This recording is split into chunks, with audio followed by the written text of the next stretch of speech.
Despero the Zero is here to replace the Green Martian and show John the truth.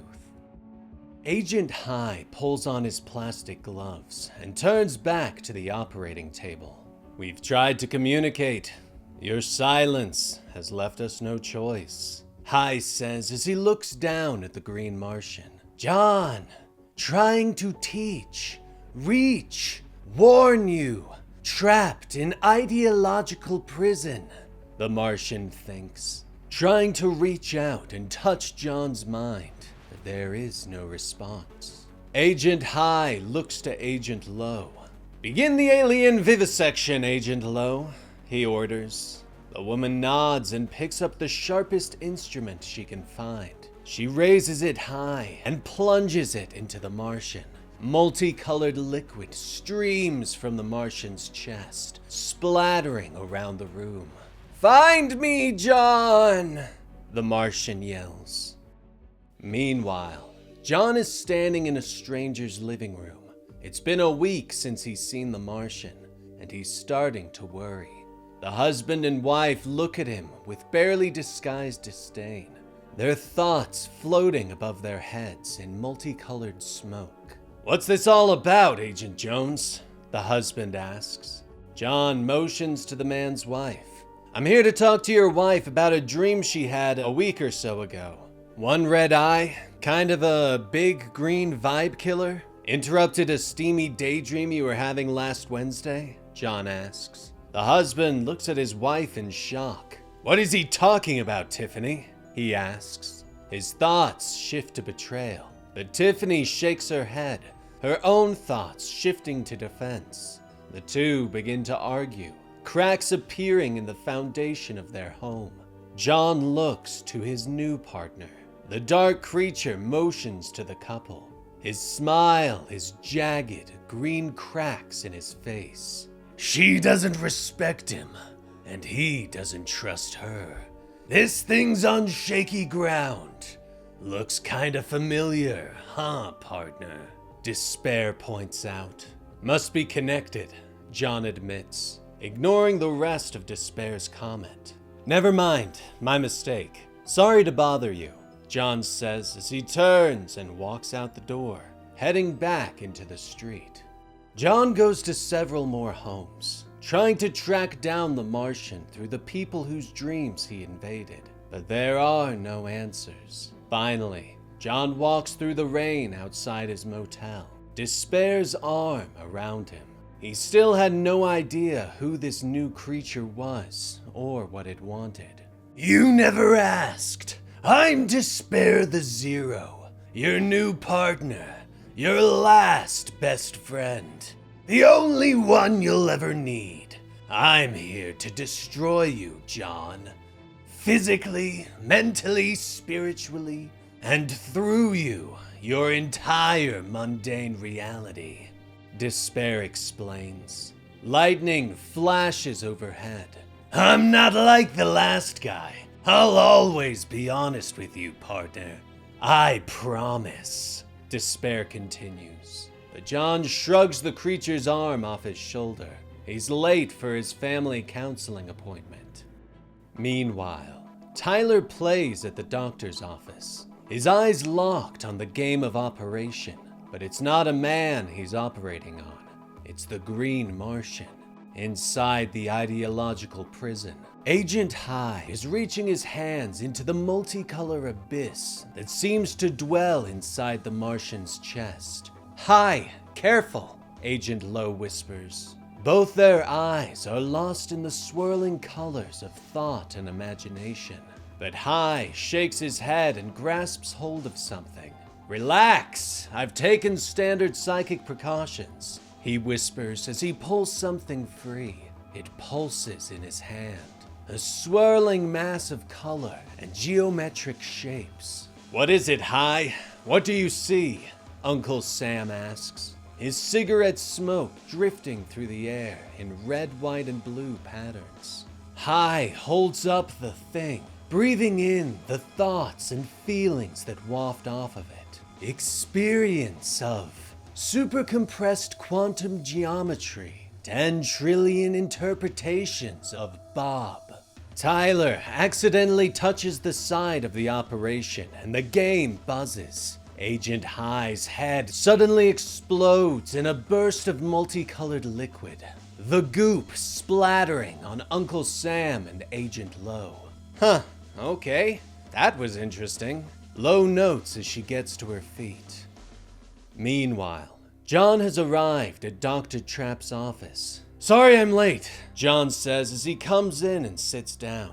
But he finds only Bridget waiting for him with the doctor. "Where's Tyler? I thought this was," John starts to say. "We wanted to talk to you alone before we brought him in," Dr. Trapp explains. Despair smiles his jagged smile. "Should have swerved into traffic, John. Would have saved yourself some suffering," he snickers. Dr. Trapp sits down and looks at John from behind her glasses. "Do you know why we're here today, John?" she asks. He cocks an eyebrow at her and glances at his wife. He can see her thoughts shifting above her head. Shame, fear, guilt, concern, love. "Yes, to fix our marriage, to get our family back to normal again," he says. Despair shakes his head. "They got you here under false pretenses, pal. That woman is no healer. Her mouth is full of knives," he whispers into John's ear. "Bridget tells me you've been communicating with aliens, John. That they tell you to do things and can read thoughts. Is that true? Are there aliens in the room with us right now?" Dr. Trapp asks. "Kill the doctor, John, before it's too late," Despair orders. "No!" John shouts out loud. Both Bridget and Dr. Trapp stare at him in shock. "Are you okay, Agent Jones?" Dr. Trapp asks. John begins to sweat. "Look, I admit, ever since the coffee shop, my accident," he starts to say. But Bridget interrupts, pointing out that John has been distant ever since his transfer. "Something happened in DC and you won't tell me what," she snaps at him. Despair reaches into John's mind and memories flash before his eyes. Standing in the offices of his superiors. "Charging you with bribery, corruption, and conspiracy.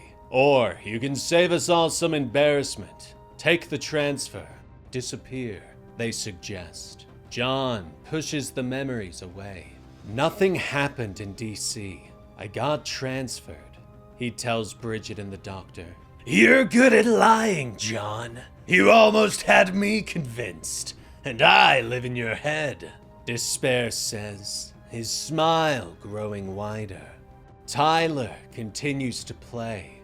A nest of butterflies burst from the Martian's stomach, but Uncle Sam is there with a flamethrower and burns the creatures away. But one escapes, drifting up into the surrounding darkness. In the office, John stands. "I'd like to see my son now.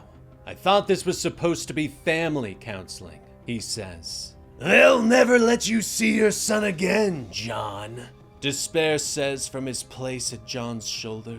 Dr. Trapp stares at him. "Agent Jones, I believe you are having a massive psychotic break. Your symptoms are classically schizophrenic. The voices, the powers, the aliens, shadows, and shades." John heads for the door, but he stops short and turns back. "How do you know about the shadows?" he asks. Despair settles behind his eyes as he turns back to Bridget. "You said this was emergency surgery to save our marriage. That's what you told me. This feels more like a funeral or an autopsy," he says, narrowing his eyes at her.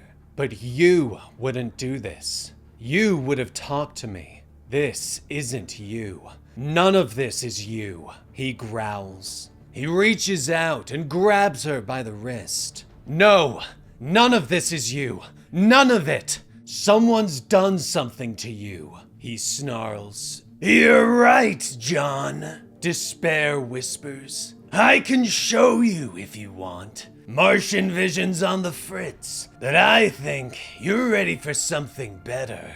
Despero vision. See people's true colors. Blue. Comprehend the sinister meaning behind every seemingly innocuous statement or action.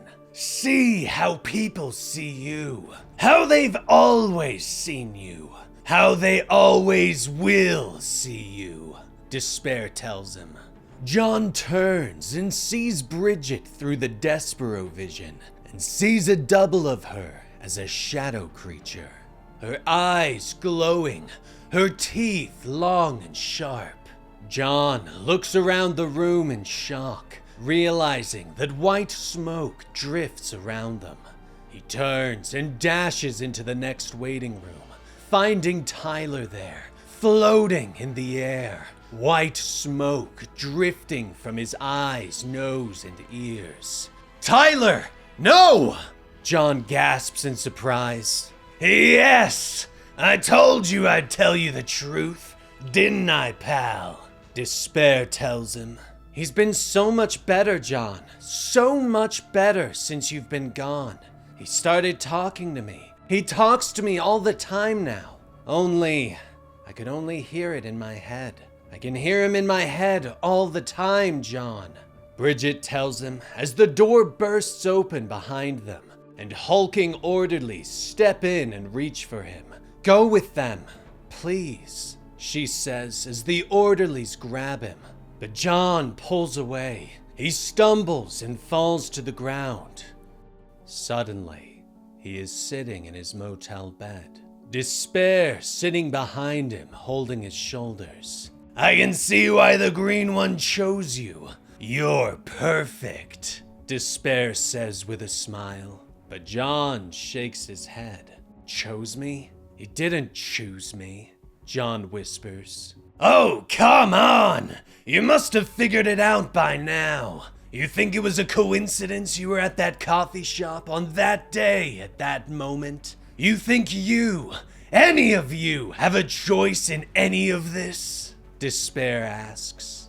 Agent Lowe pulls her hands free of the Martian's chest. It has a tether, sir. An anchor in the physical world. Agent Rainbow is following it back as we speak. It's an FBI agent, Lowe tells Uncle Sam. He breathes in his red, white, and blue smoke. Agent John Jones, he whispers. They're playing with you, John.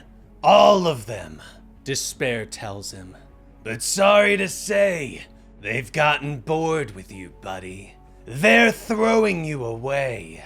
Meanwhile, soldiers surround the motel, prepared to strike. And that was the complete story for Absolute Martian Manhunter, Issue 9 by Deniz Camp. Despair the Zero, or Despero, is really getting into John's head. But what's gonna happen next when the suits attack the motel? We'll just have to wait and find out. But let me know what you thought about today's comic in the comments down below. And like and subscribe to help out the channel. I'm Dan with Comicstorian, and we will see you next time. Rest in peace, Benny.